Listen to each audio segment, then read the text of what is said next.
que aconteceu. Então Paulo morre decapitado. Então Lucas, ele vai atrás de fontes para saber o que houve.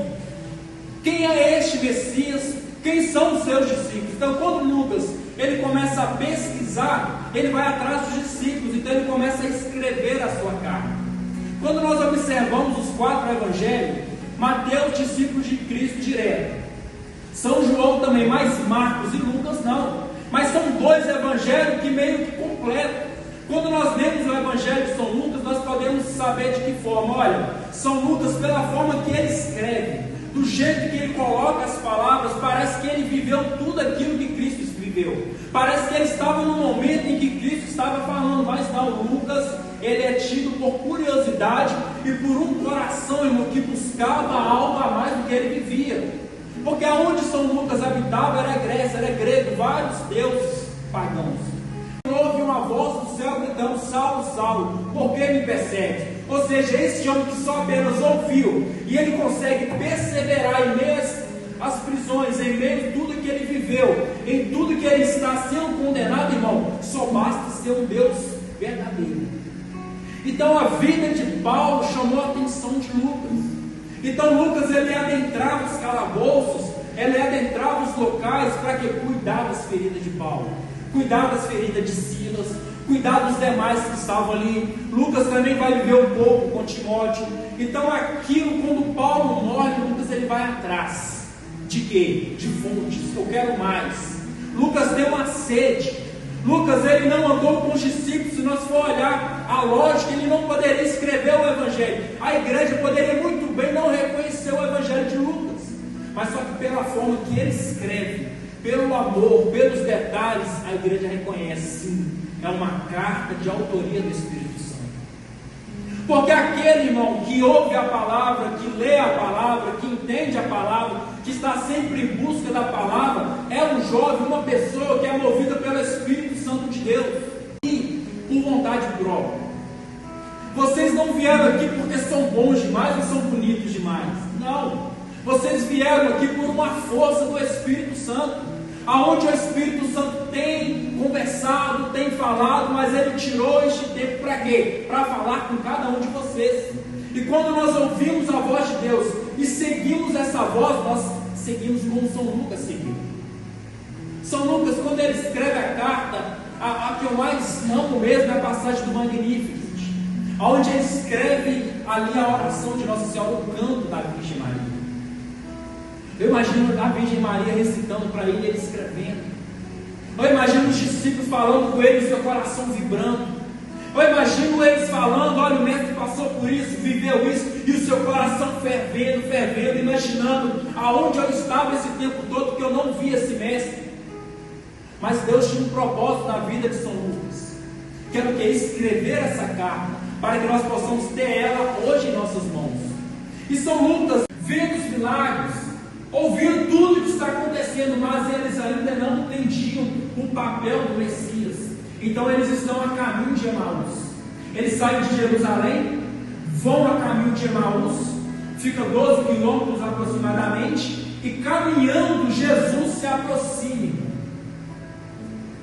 Não sei se vocês já passaram por uma tristeza em que vocês ficam cegos, vocês esquecem que Deus existe, vocês esquecem do amor de Deus.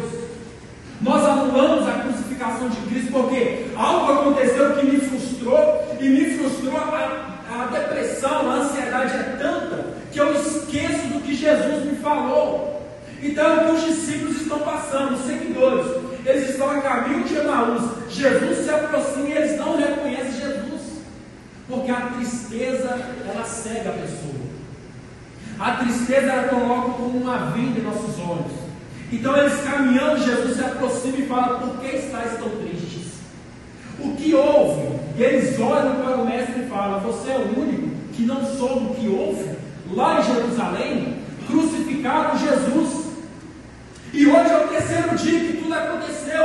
Porque para mim, ele não seria crucificado. Para nós, ele seria um rei, como diz a Sagrada Escritura. Mas a palavra fala que Jesus ia discorrendo a palavra com eles.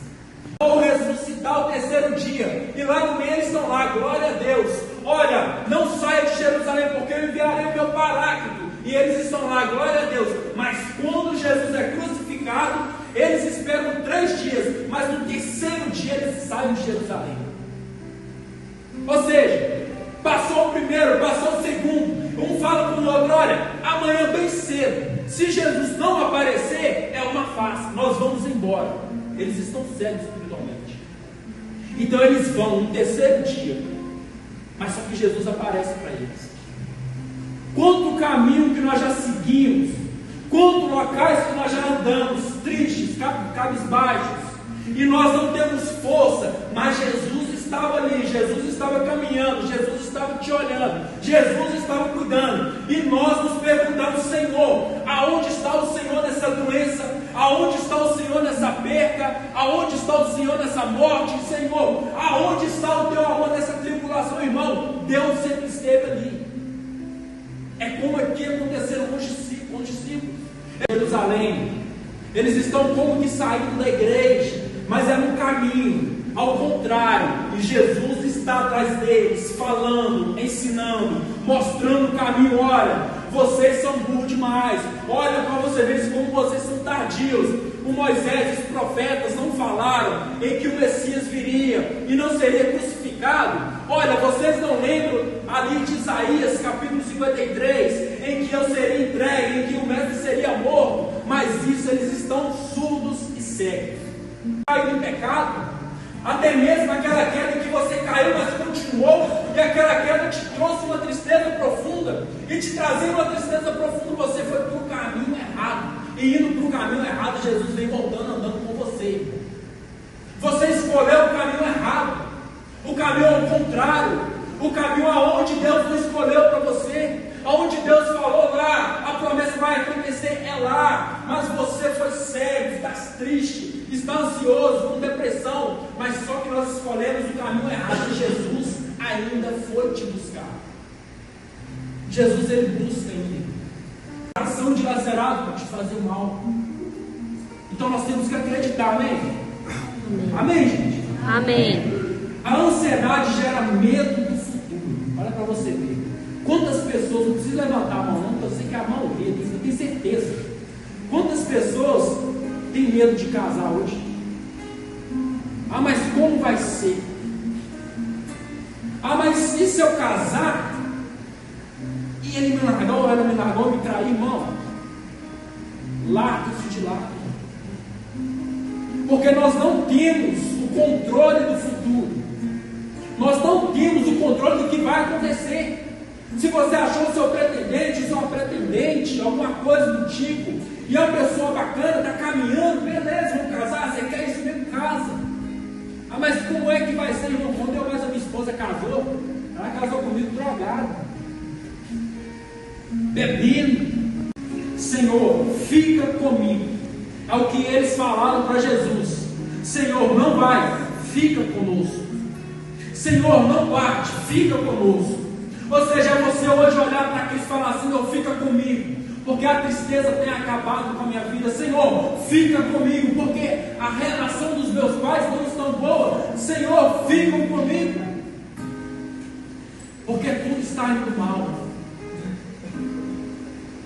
Irmão, para vocês tem jeito, para a tristeza tem jeito, para a ansiedade, depressão tem jeito, e o jeito é Jesus Cristo, o Senhor de Nazaré, a qual escolheu morrer por cada um de nós, lá no alto da cruz. Para quê? Para nos dar vida e vida em abundância, para trazer vocês hoje aqui, a ouvir a palavra, a experimentar o amor de Deus, a experimentar o Espírito Santo. Ou seja, irmão, quando você sair dessa porta, nós esperamos que vocês sejam pessoas diferentes,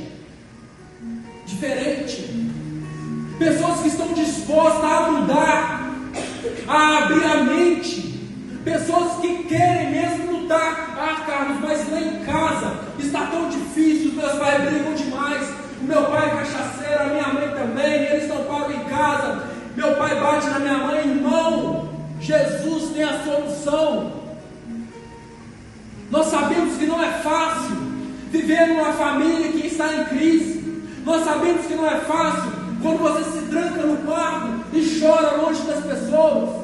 Nós sabemos que não é fácil que quando na madrugada a ansiedade bate na sua porta, nós sabemos que não é fácil, não. Quando você acorda, você não quer nem levantar. Todo mundo passa por isso. Mas a vitória está no Senhor Jesus Cristo, amém? A vitória está no Senhor, porque pecamos, caímos. Aí entra a tristeza, entra a depressão, entra a ansiedade, entra as fofocas das pessoas, entra as pessoas falando mal de você, entra pessoas te excluindo nas pastorais, entra pessoas falando: olha, você não prega mais aqui, olha, você não canta mais aqui. Ah, mas quando você estava bom, todo mundo te chamava, mas agora que você caiu, todo mundo te vira as costas, irmão. Todo mundo pode te virar as costas, mas Jesus nunca te virou as costas. Jesus é o único que não te vira as costas. Seja o pecado que for, Jesus não te vira as costas. É pelo contrário, Jesus está aqui, ó, e nós estamos aqui, e Jesus falando: olha, eu não posso ir até você, porque senão eu vou tirar a sua liberdade, mas eu estou aqui, vem. Mas nós afastamos dele por conta própria. Hoje Jesus quer nos trazer a revelação do Espírito Santo. Hoje Jesus quer trazer o Espírito para nós, porque um dos dons do Espírito é fortaleza. Fortaleza